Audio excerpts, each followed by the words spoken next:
Have you ever stopped to think that maybe you are not as good as you believe you are? Not out of malice, but out of convenience. Friedrich Nietzsche, one of the most hated and misunderstood philosophers in history, already warned about this. According to him, most people who claim to be virtuous do not act out of courage or conscience, but out of fear. Fear of being rejected, fear of not fitting in, fear of being too free. And so, these people hide behind morality. They live a life based on rules they never chose, wearing a cloak of goodness that serves much more to control their own impulses than to create something true. Nietzsche called this slave morality, a morality born of resentment, disguised envy, and repression that turns the weak into judges and the oppressed into moralists. This morality, which many confuse with ethics or genuine kindness, is an invisible trap. You follow what is right, not because you truly believe it, but because you are afraid of the consequences of doing otherwise. You condemn other people's selfishness because you don't have the courage to be authentic. You praise humility because you were taught to deny yourself. You extol peace because you are afraid of conflict. And Nietzsche makes this clear. For many, morality is just a code of conduct created by weak people to try to limit the strong. Ah, but I am a good person. Really? Or have you simply learned that following rules is the safest way to avoid being judged, punished, or abandoned? And here is the most uncomfortable point. True virtue is not afraid of chaos. It is born from the confrontation with what is darkest within you. Real morality requires looking at your dirtiest side and not denying its existence. Nietzsche believed that only those who free themselves from the shackles of inherited morality can create their own values. The free man, the elevated spirit, does not obey, he chooses. He acts based on an internal ethic built with effort, pain, and lucidity. He does not repeat, he does not copy, he does not live out of fear of hell or desire for heaven. He lives out of power, out of a will to live. If this idea has already made you slightly uncomfortable, great. It means that the thought is beginning to break through the armor. Nietzsche saw resentment as the raw material of modern morality. He said that those who are unable to assert themselves in the world end up creating values that condemn precisely what they do not have or cannot be. And this is frightening when you start to notice it around you. The weak, incapable of acting courageously, call boldness arrogance. The powerless, who are unable to live their freedom, preach obedience as a virtue. The repressed, who do not accept their own desires, accuse the desires of others of sin. It is as if morality had been created by people who, resentful of strength, decided that the best way was to transform their weaknesses into universal rules. Thus, the world became filled with good intentions that hide frustrations and good values that mask unresolved desires. And the most dangerous thing? This is not only found in large institutions, it is within you. How many times have you criticized someone else for something that, deep down, you wish you had the courage to do? How many times have you used beautiful words to justify cowardice? How many times have you felt morally superior just for following a rule, even if it suffocated who you really are? Nietzsche did not preach the destruction of morality on a whim. He wanted morality to be created from the inside out, by people who had the courage to look at themselves without filters, without masks, without a Bible, without a manual. People capable of creating their own values, not out of revolt, but out of inner power. He called this type of person a free spirit, someone who breaks with inherited truths and creates their own ways of living. But being free has a cost, the solitude of lucidity. Because the more you awaken, the further you move away from the herd. The more you realize that the world does not want free people. It wants obedient, domesticated, morally acceptable people. And if you fit perfectly into this world, maybe it's time to ask yourself, how many parts of yourself did you have to mutilate to fit in there?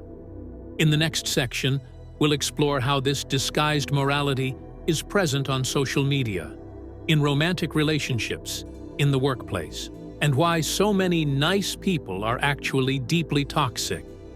If this video is shaking you up inside, leave a comment. I want to be free, not domesticated. And of course, share this video with someone who still confuses obedience with virtue. Look around you. There have never been so many good people. So many people preaching empathy, tolerance, kindness.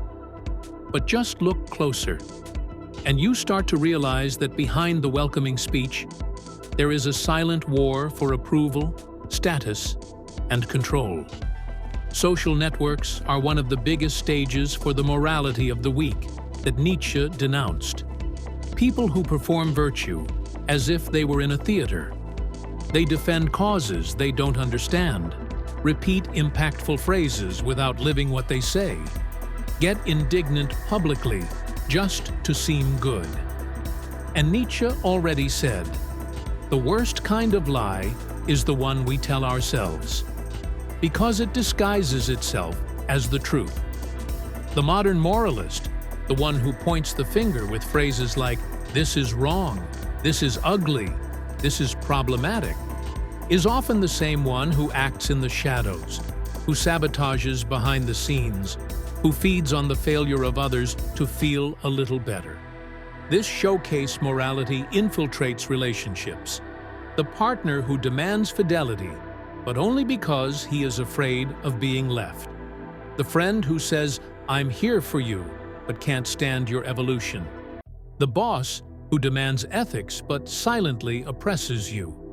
Relationships have become a game of moral masks, where everyone tries to appear more right, more good, more acceptable than they really are. And do you know what this causes? An epidemic of superficial bonds based on appearances and guilt. Because when morality is imposed, it doesn't transform. It only represses. Nietzsche saw this clearly. As long as man lives under codes that he doesn't understand and that he didn't create, he will be just a reflection of the will of others, never a creator. And that's where the most powerful provocation of all comes in. What if your goodness is just cowardice in the form of etiquette? This question hurts, and it should really hurt, because it dismantles an entire system within you. A system made up of inherited beliefs, ready-made phrases, values that you repeat but have never examined. Nietzsche didn't want you to be bad. He wanted you to be true. May your ethics come from strength, not from fear. May your actions come from choice, not from blind obedience. May you be the author of your own morals, even if it means being accepted by the world. And that is why it remains relevant, because today's world continues to reward those who obey, those who deny themselves, those who appear to be, but rejects those who think for themselves. In the final part, we will understand what Nietzsche saw as the path to this inner freedom, how to create your own values in a world that insists on pushing ready-made rules on you. If this video is challenging you, take a deep breath. And if you haven't subscribed to the channel yet, now is the time. Because here, we don't smooth things over, we wake up. We have reached the end, or perhaps the beginning. Because if you have heard everything up to this point, it is a sign that something is moving inside you. Friedrich Nietzsche did not want to give you answers. He wanted to destroy the wrong questions. He wanted you to stop behaving like a reflection of culture, religion, society, and start living like a real human being, with flesh, blood, contradiction, and desire.